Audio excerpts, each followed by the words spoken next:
I'm back. I know some of you are still working on your lunch, but we're going to move forward with the program. Ladies and gentlemen, let's have another round of applause for the volunteer servers and Mission Barbecue.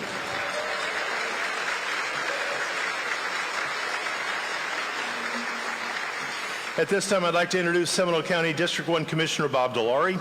Commissioner Dilawri is joined by our keynote speaker, Navy Chief Petty Officer Bob Stockton. Please join me in welcoming Commissioner Dilawri and Chief Petty Officer Stockton to the stage.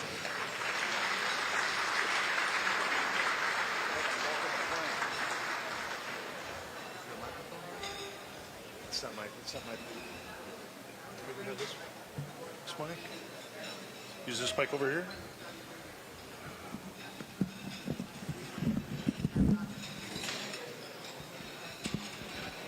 Thank you, Dave. Bob? Yeah. It's great to be here in front of you veterans and everyone else this evening, today. And Bob Stockton, I want to thank you for not only your service, but volunteering to come and talk to us today.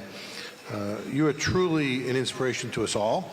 You served 20 years in the Navy, correct?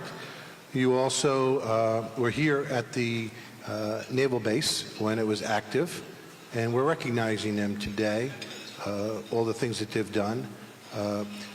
Not only have you served 20 years in the military, in reading your book, and I know that a couple of us met with you yesterday, last night. I actually did some homework. Uh-oh. Well, it's okay, Bob. In checking with a couple of attorneys and the sheriff, we're not going to get into all the details because I'm not too sure about the statute of limitation on some of these issues that you have written, especially the one in Tijuana. We won't go there. We won't even talk about the second floor in Lido Beach. We won't do that either because there's all kinds of interesting things. But please tell us a little bit about your service here. We're already talking about it. Well, please tell us a little bit about your service here at the Air Base when you were here in the 60s. It started out aboard the Shangri-La in the Mediterranean. I was the surface module supervisor in the Combat Information Center, and a set of orders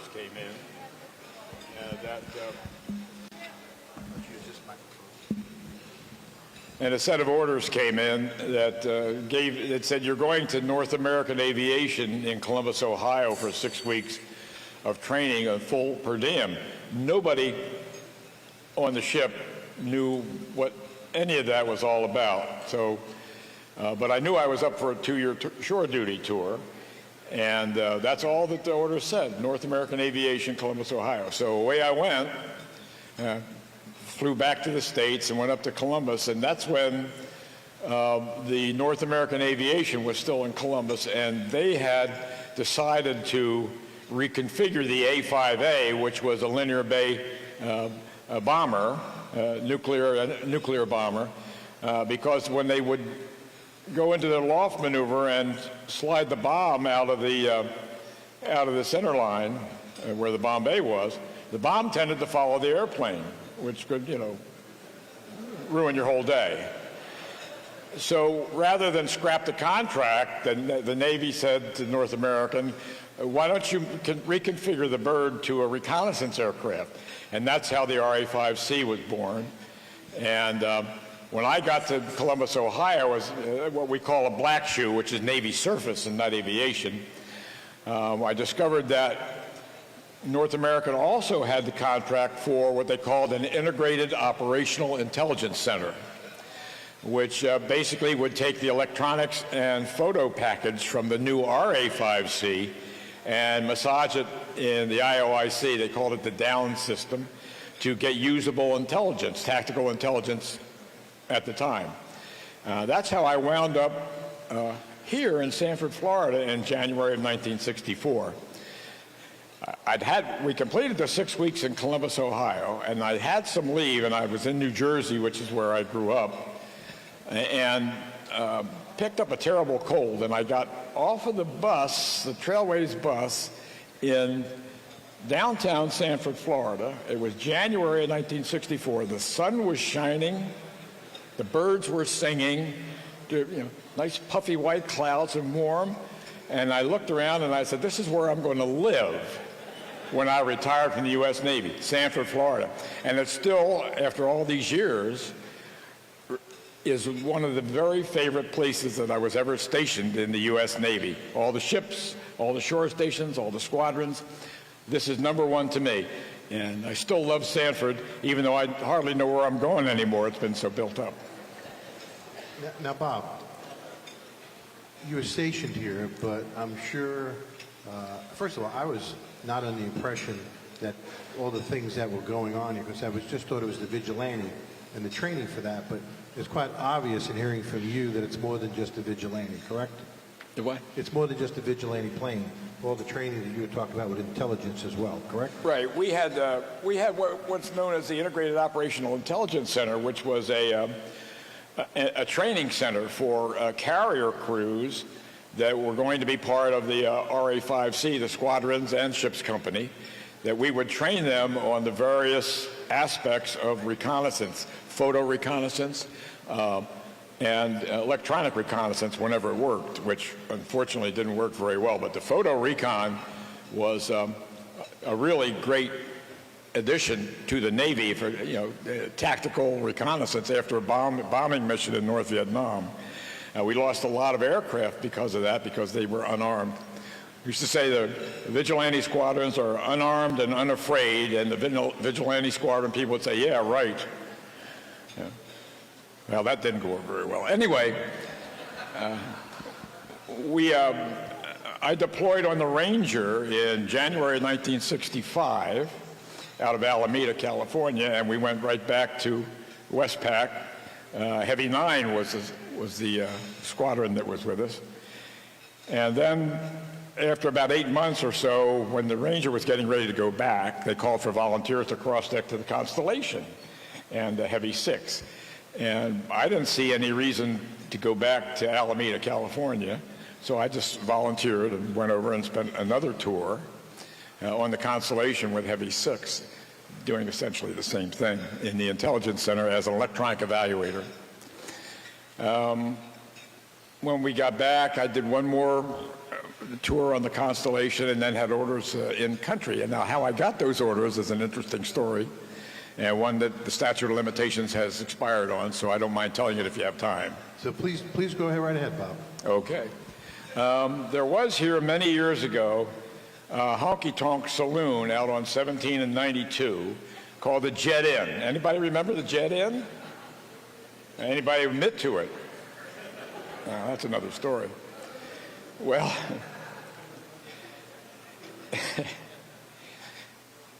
the Jet Inn was a unique place. It was owned by a guy named Joe Pinter that eventually was responsible for Joe's Rendezvous out in Altamont Springs.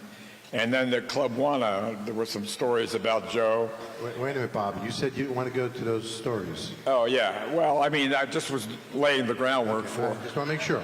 for all those reprobates that, You told me to stay away from Tijuana. We got to stay away from Club Juana. Yeah, the Club Juana, yeah. I never cared for the Club Juana that much, but the Jet Inn was the place to be on weekends. He brought it up, Sheriff, not me.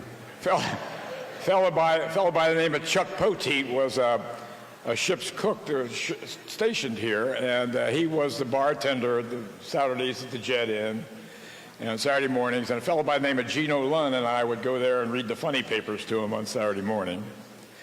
And there are one or two stories that probably are not worth repeating, but it was in Sanford, Florida. It was just the greatest place to be. I've ridden 6 ships, and including a patrol gunboat in Vietnam, and a number of shore stations, but of all of them, of all my duty stations, this Sanford, Florida, keeps me coming back. I love this town. So, Bob, on that same note, Sanford, Florida, keep on coming back. You've been here for a number of reunions, correct? You were telling me that last night. What's the one thing that keeps on bringing you back? The people. The people. This was the one town, and I've been all over in the U.S. Navy, in the Philippines, San Diego, San Francisco, Norfolk, New London, all around. But it was the people. most of the time in the U.S. Navy, when you went to a shore station and you went ashore, it was sort of like sailors and dogs keep off the grass. That was an old joke from Norfolk. But not Sanford. In Sanford, Florida, you all welcomed us with open arms, and we loved it. We loved it. Everybody, I keep coming back every year, and that was what, 60-some years ago. I come back every time I get a chance to get to the reunion, and I'm hoping they're going to keep that reunion thing going, but I'm not sure. There are fewer faces, but I just love coming back. This is a wonderful town, and I was proud and privileged to be here for the 2 years that I was here. And then later on in 1971, when I was at the old naval station in Orlando as a recruit company commander, but I spent most of my time up here rather than Orlando. So it's a great place to be, and I love coming back every year. Now, Bob, last night when we met for dinner, you told us about a number of books that you wrote. You gave me one. I've been reading through it last night. And there's some interesting stories. One of them is about when you're on the submarine and about the... the whale? The whale. Yeah, Why don't you tell the folks about that? This was 1960. I did... I spent about a year or a little more than a year in the old diesel-electric submarine Navy until I got into a lot of trouble in Hamilton, Bermuda. And the skipper got the boat kicked out of Hamilton. SOPA kicked the boat out of Hamilton, and the captain invited me to go back topside. I asked him if he wouldn't mind waiting until we got to Norfolk before I did that. And we were, let's see, a little shaky with all these people here. I don't know how they got in my room. Actually, what happened was we were surveilling Cuba back when Fidel Castro had first taken command and run Fulgencio Batista.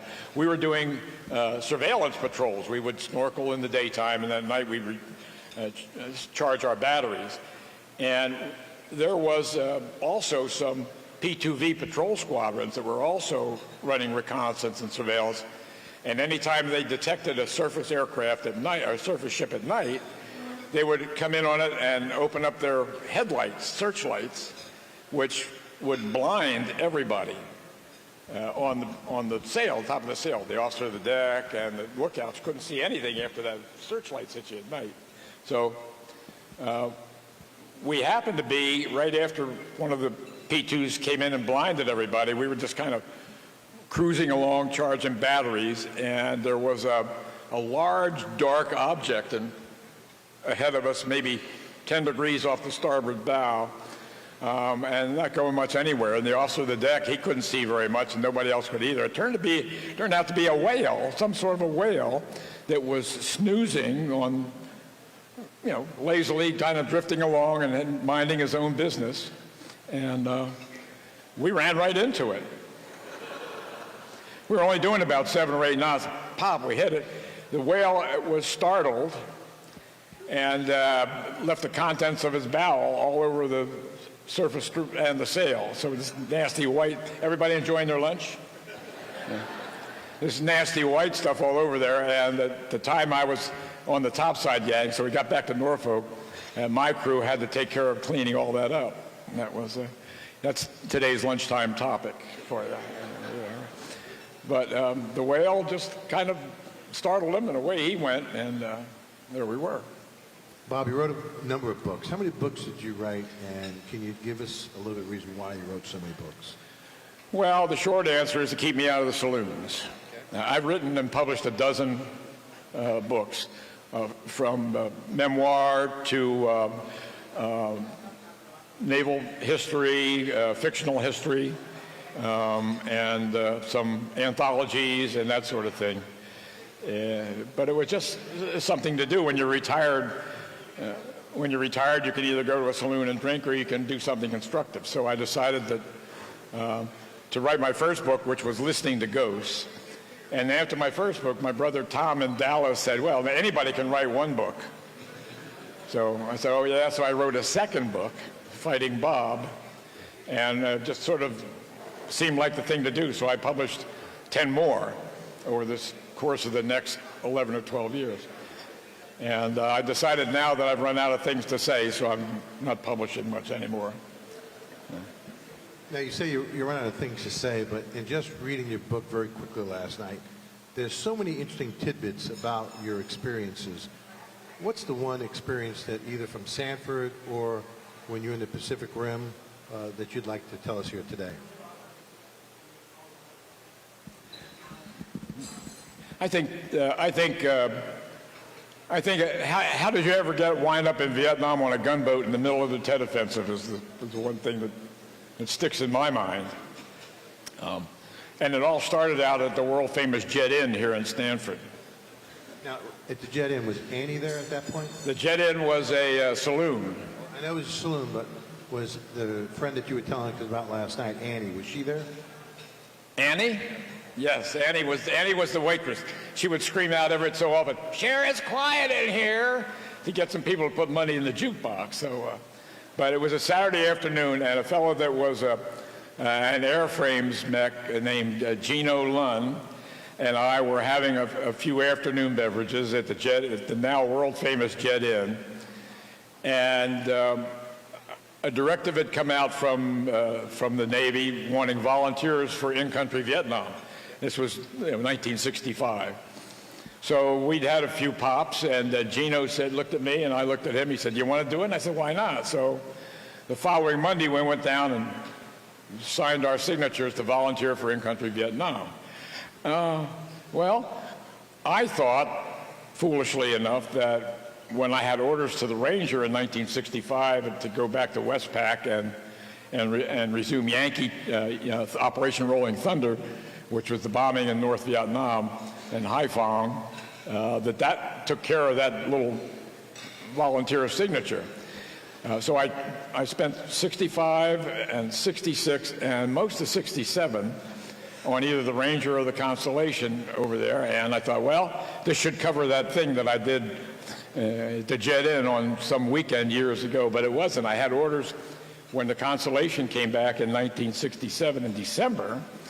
I had orders waiting for me to go to Coronado, California, to counterinsurgency school. And you had 2 weeks of counterinsurgency training. We called it Hearts and Minds, to love and respect the Vietnamese citizen.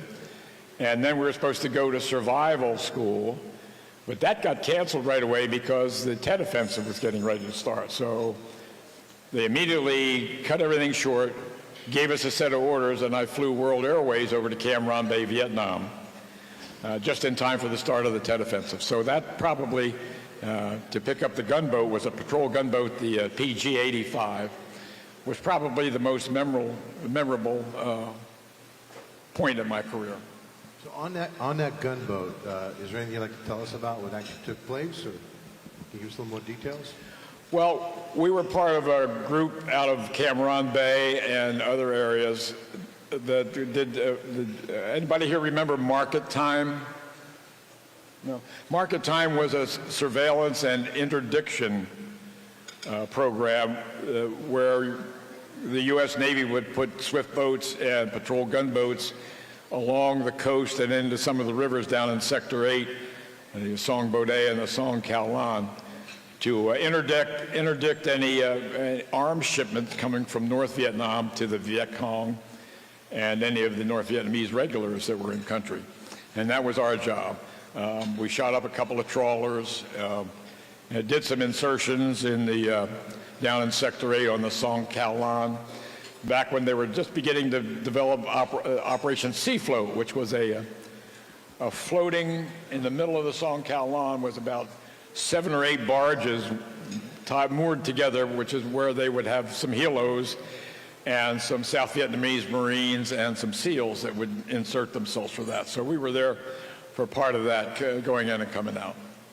That's the most memorable, I think.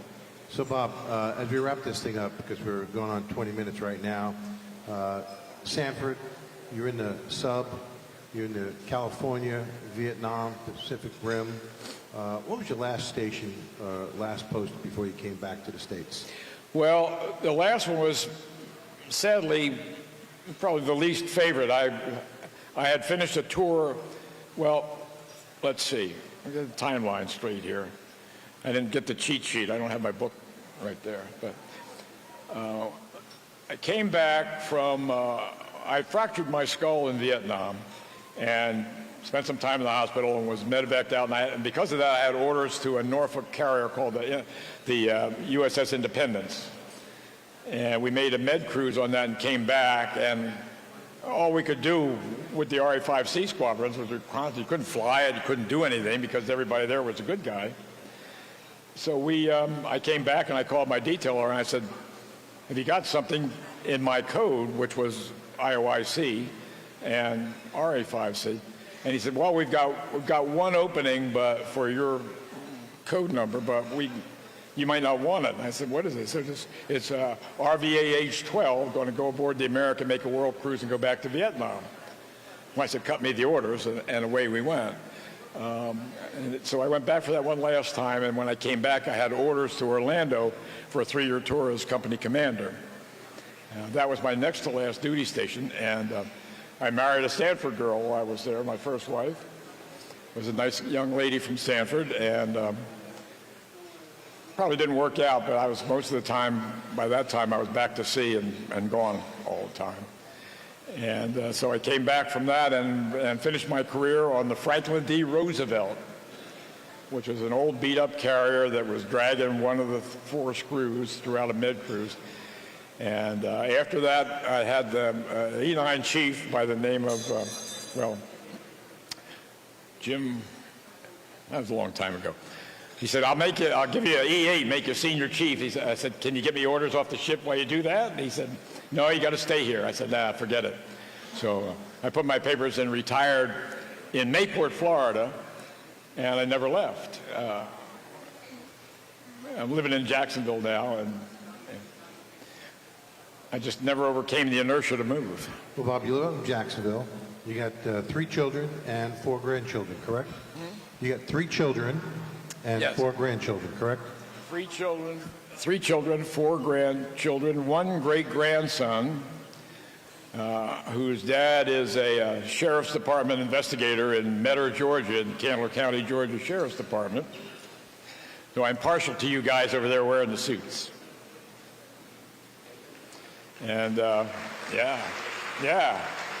God bless the police.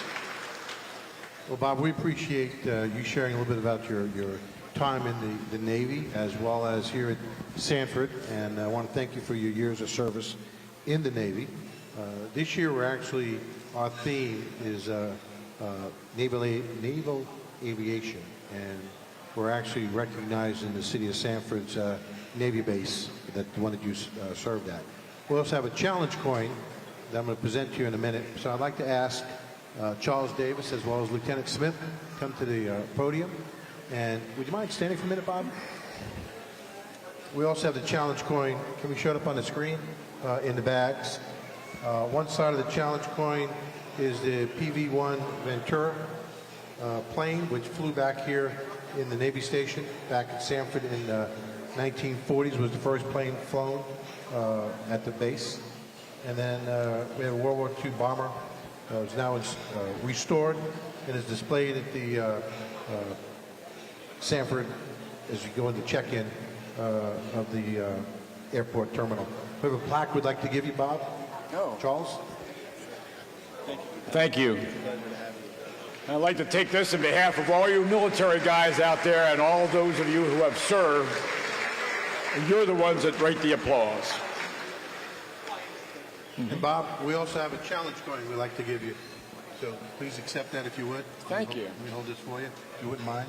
But no, we do appreciate all the things you've done in the Navy and for us as here today. So thank you for joining us today. You bet. Can you give him a big round of applause?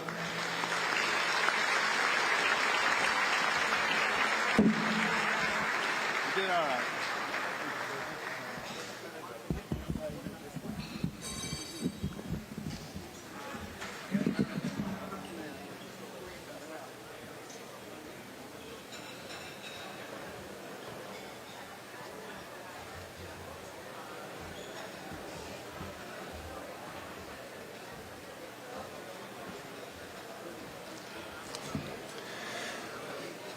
Thank you again, Officer Stockton. Commissioner Delary.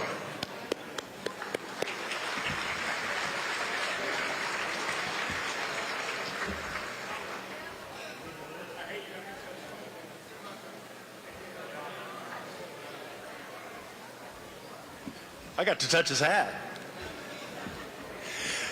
To round out today's appreciation luncheon, we have a couple of awards to present. The Seminole County Board of County Commissioners began recognizing a Veteran of the Month back in November 2017 to honor the valiant and admirable service some of our own residents have selflessly given to a grateful nation and country. You can nominate a local veteran for this distinction by contacting the Veterans Services Office. Information is in the brochure that's in your gift bag. One standout veteran is awarded with the Veteran of the Year distinction at this annual event. As Jason Althouse, Seminole County's Veteran Services Officer, makes his way to the stage to present the awards, let's play a brief piece highlighting the life of our Veteran of the Year, Ned Voska. Ned Voska is a proud Seminole County resident, husband, father, retired business owner, veteran of the Air Force, and Holocaust survivor. I came out of there 45, 46 pounds. 1 year spent in German concentration camps with his final months at Limburg by himself, separated from his mom and sisters. He was only 10 years old when the camp was finally liberated. First infantry came and got us out of there. I hadn't seen food in a year, and they wouldn't give me food. Well, I didn't understand at the time, but if you ate too much, you wouldn't survive, so they gave us a little bit of time. Voska immigrated to the United States at 15 years old. Right here. Mom and I. His name on the official rolls at Ellis Island. We had a suitcase made out of cardboard with a string around it, and that's all we had. And before he even turned 18, with little other options as a recent immigrant and displaced person, he joined the Air Force. The reason I joined service, at that time things were bad. All the foreigners were coming from Second World War, and people in the state just turned bonkers because those DPs are taking our jobs and all that. So I said, well, I'll join the service, do my part. Then they can say what they want. In a turn of fate, the proud Yugoslavian native, serving for the United States of America, the same country that helped liberate him from a concentration camp back when he was only 10. Service, nothing compared to what he had already been through in life. And I was in a boot camp, and a couple bunks from me, the guy was crying. I thought he was sick, so I went to see him. I said, you sick? He said, no, I'm homesick. I haven't seen a home in years. Becoming a U.S. citizen during his 3 years in the Air Force, Voska met his wife Thelma while stationed in Orlando. They've gone on to build a life together in America, far removed from the childhood horror he endured. The country, it's been hard, but it's been good to us.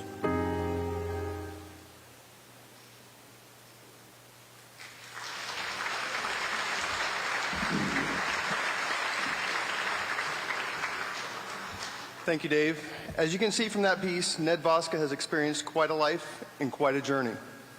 After his time in service, he went to work at NASA and then became a successful businessman here in Seminole County, opening Voska's Mechanical on 434 in what is now Winter Springs.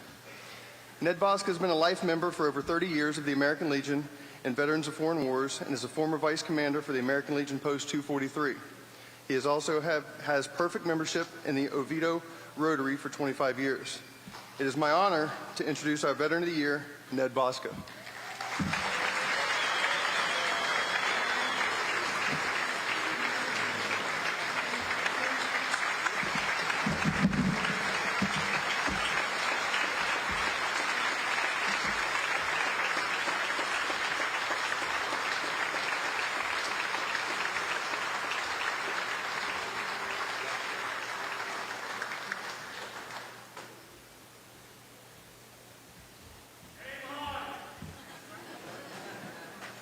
My name is Ned Voska, Airman First Class, started in Omaha, Nebraska, SAC headquarters, transferred to Korea at that time from a Businessman, I went to become air rescue for 3 years, ended up discharged at Air Rescue Headquarters, Orlando, Florida.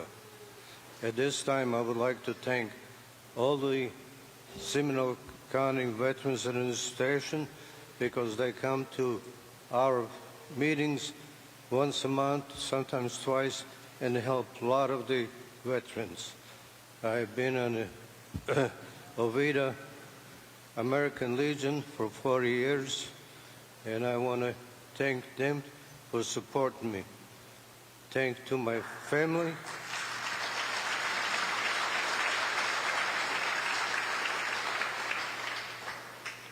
Thank to my family, and especially to my wife that had my back for the past 66 years.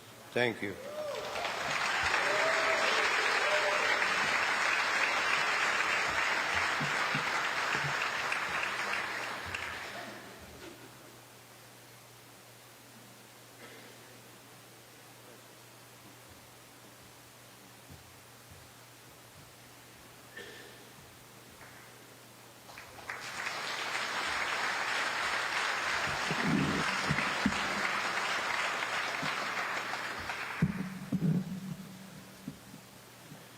In addition to the Veteran of the Year, Seminole County also awards the Ed Burford Veteran Lifetime Achievement Award, named for the Seminole County's former Veteran Services Officer, Ed Burford. This award is designated to an individual who has not only held a position in the armed services, but has also served in local government following his or her military career and made a significant impact to his or her community. This year's award winner is Captain Laurel E. Ross. Captain Ross was commissioned as a second lieutenant in the United States Army in 1990, serving both as a pilot of helicopter and fixed-wing aircraft, and in many leadership roles. Captain Ross' service is distinguished through many awards, including 2 Army Commendation Medals. After exiting the Army in 1998, Captain Ross continued to fly as a private and commercial pilot. She also began a new career teaching at Seminole County Public Schools in the Oviedo area. Laurel continues to serve the community through her volunteer work with the Oviedo Memorial Post 243 of the American Legion, as well as several local community organizations. We are proud to recognize her with the Ed Burford Veteran Lifetime Achievement Award for her dedicated service to the country and to the county, Seminole County. Laurel?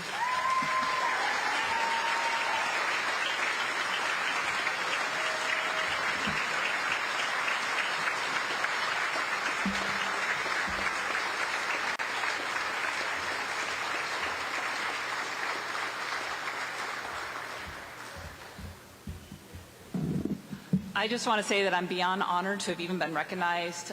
There are so many of you out here that have just stories to tell and how you're helping your community. Mine just happened to be highlighted this year.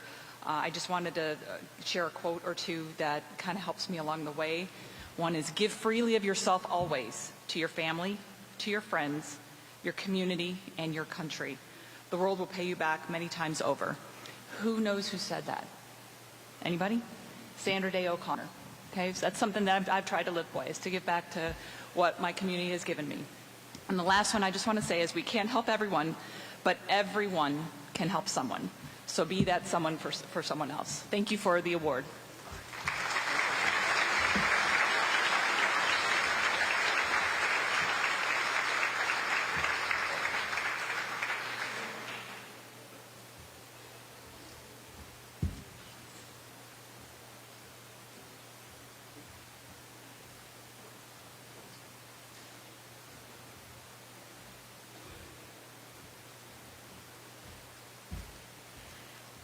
Quick reminder for everybody, we're starting to wrap up here. Want to make sure that as you leave today, there's a display over here on the left-hand side as you exit the room. Really nice backdrop if you want to get your photograph taken to commemorate your attendance at the event. Got a couple of raffles here. I pulled 2 from this one and 1 from that one. 2 from each. All right. For people who participated in the raffle drawings offered by the Sanford Airport and Navy Mom Mary, dun dun dun dun. My fat hand in the box. Blue ticket 22544-105.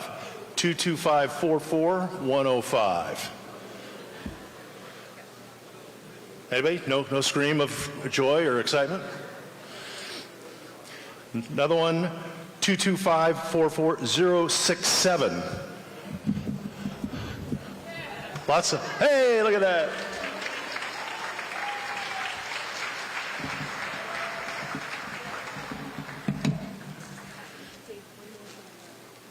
One more from the blue one.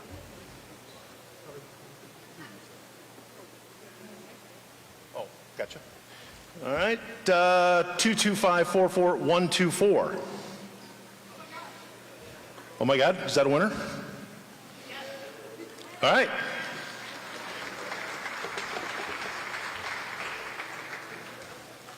Oh, the drama here. I feel like Vanna White, except taller and a lot fatter. Red ticket 720-828. 720. Hi. Another red ticket 720-917. 720-917.